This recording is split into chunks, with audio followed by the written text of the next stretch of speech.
kagrini, good day mga kagrini.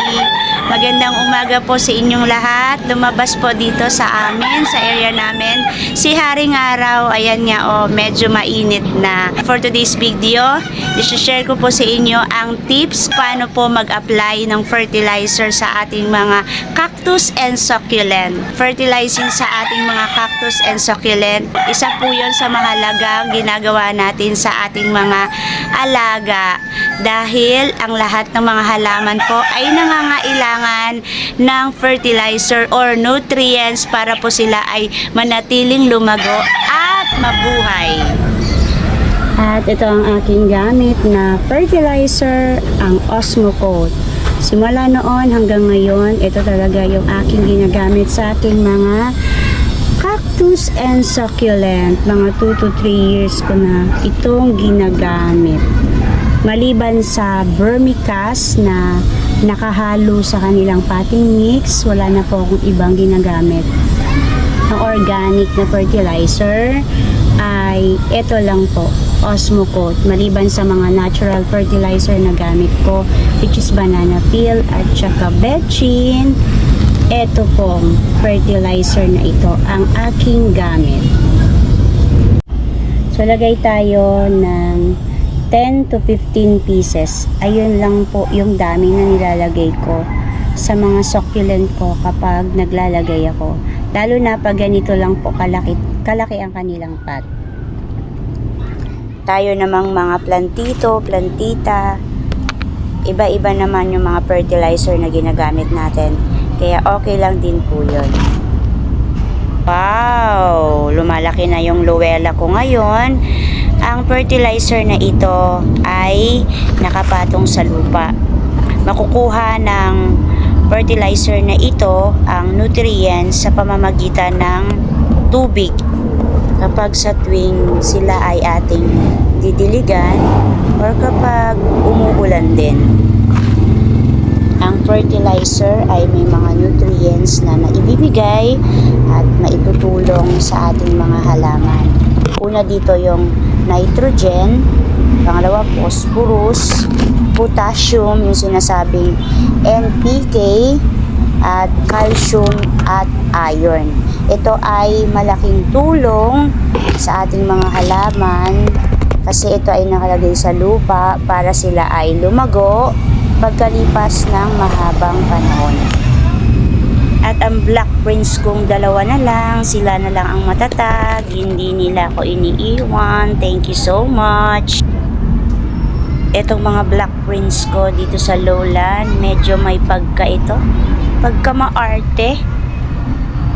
Topsy-turvy, dalawa na lang din sila. Ayan, nagpropagate ako, nagtanggal ako ng leaves sa ilalim kasi medyo mahaba na yung mga leaves nila sa ilalim, kaya sa tuluyang malanta, ayan, pinagtatanggal ko at nilagay ko dyan sa ilalim nila.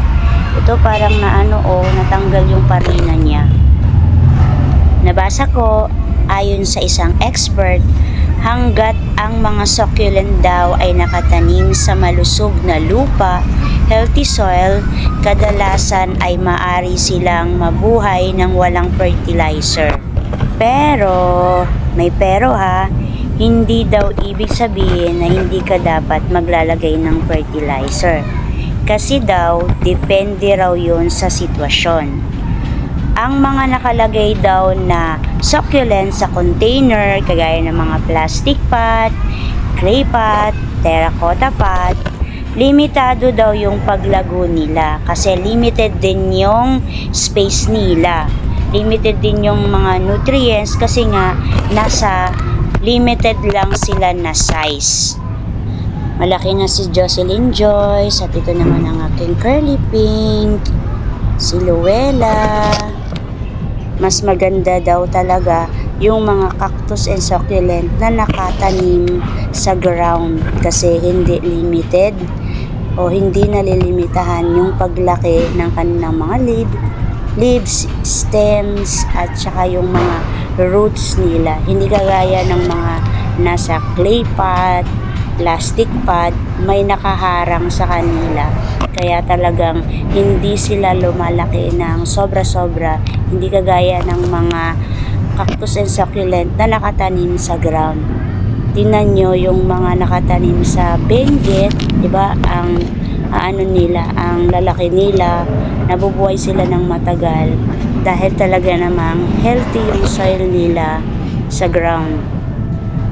Tayo kasi, ang arte natin sa soil, di ba? May mga famis pa tayo, ayan, hindi kagaya sa Benguet, kahit putik yung gamitin nilang soil, nabubuhay at lumalaki ang kanilang mga cactus and succulent kasi nasa ground sila. Ito naman ang aking mga gymnos.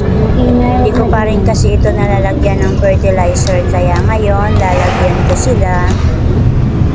Kapag ganito ang gamit nating mga pot, plastic pot, kinakailangan talaga natin magpalit ng soil kasi nauubos yung nutrients sa kanilang soil. Kadalasan, soil na lang yung tira. Wala na yung nilagay mong vermicast, rice hull, o kaya rice hull na lang talaga yung tira. Yung iba, panis na lang, bato-bato na lang, so wala na talagang nutrients. Hindi na talaga sila lalaki, yung mga alaga nating mga cactus and succulent, kapag gano'n na lang yung nasa pot nila. Dapat talaga may support sila na fertilizer, lalong-lalo na kapag nag-aalaga tayo dito sa lowland, dahil alam nyo naman ang mga lowland, kukunti lang yung mga nakatanim sa ground. So, limited lang. Usually, yung mga nasa lowland, kadalasan ay plastic pot, clay pot, yung gamit natin. Kaya, ganun ang mangyayari sa ating mga CNS. Nalilimitahan yung paglaki nila kapag hindi sila sa ground. Dito naman tayo sa Astro ko. Ayan, na hindi ko pa napapalitan ng toppings, pero nag-order na ako ng black toppings nila. Kaya ang paglalagay ng fertilizer ay depende sa sitwasyon. Yung iba, once a year, yung iba naman twice a year, yung iba naman nakakalimutan maglagay ng fertilizer. Yung iba naman hindi available sa area nila, kaya hindi mo pwedeng igaya ang mga cactus and succulent mo sa ibang mga plantito at plantita. Kasi may mga iba wala silang fertilizer o hindi naman sila naglalagay ng fertilizer, pero nabubuhay at maganda naman ang kanilang cactus and succulent. Ako naman, dito sa area ko, pag lusaw na yung osmo coat ko, dun lang ako naglalagay. So, 4 months sila nawawala dito sa soil, nalulusaw yung mga osmo coat ko. So, mga 3 beses sa isang taon ako naglalagay, o kapag nakakalimutan ko, di ko naiisip na naman maglagay, mga 2 beses sa isang taon ako naglalagay. Dapat sapat din ang fertilizer na ilalagay mo. Huwag masyadong madami. Parang sa tao, kapag na-overdose, may epekto ito. Dapat hindi labis para masaya ang ating mga alagang cactus and succulent. Okay din naman na hindi ka kaagad maglagay ng fertilizer. Kapag bagong ripat ka, pwede na 3 weeks or 1 month muna bago ka maglagay ng fertilizer kung wala namang available na fertilizer sa'yo ngayong araw na ito. Kasi hindi pa naman masyadong nangangailangan ng fertilizer yung mga cactus and succulent, kasi bagong ripat naman sila at healthy pa naman yung soil dahil meron ka pang nakalagay na mga vermicast or yung mga rice hull. At saka yung potting mix mo, bago pa lang talaga, kaya punong-puno pa siya ng nutrients kasi marami kang mix doon na maganda. Sa paglalagay daw ng fertilizer, merong magandang panahon dito. Lalong-lalo na sa ibang bansa, best weather nila ang paglalagay ay sa panahon ng mid-spring, tagsibol, dahil nag-i-encourage daw yon ng growth sa ating mga cactus and succulent. Dito sa ating bansa, sa Pilipinas, bare months, mga September, October, November, December, hanggang January at February, yung best na weather para sa ating mga succulent, lalo na kung maglalagay tayo ng first fertilizer. Yung tipong Mainit pero malamig ang hangin, malamig ang panahon, mataas yung humidity. Sensitive daw sila sa mga taglamig, yung ulan ng ulan dito sa area natin sa Manila or sa Pilipinas. Lusaw agad ang gamit mong Osmocote kapag yon ang inilalagay mo sa iyong soil. May tamang paraan din sa paglalagay ng fertilizer. Mahalaga din na maiwasan ang paglalagay ng fertilizer sa dahon dahil maaari itong humantong sa pagkasunog ng ating mga cactus and succulent. Dapat talaga na ang Osmocote ay nasa lupa lamang. Ang likido ng Osmocote ay nakakasunog din kapag sensitive ang iyong mga cactus and succulent. Pero wala naman sigurong nakagagawa ng ganon yung nilalagay nila yung Osmocote nila sa leaves.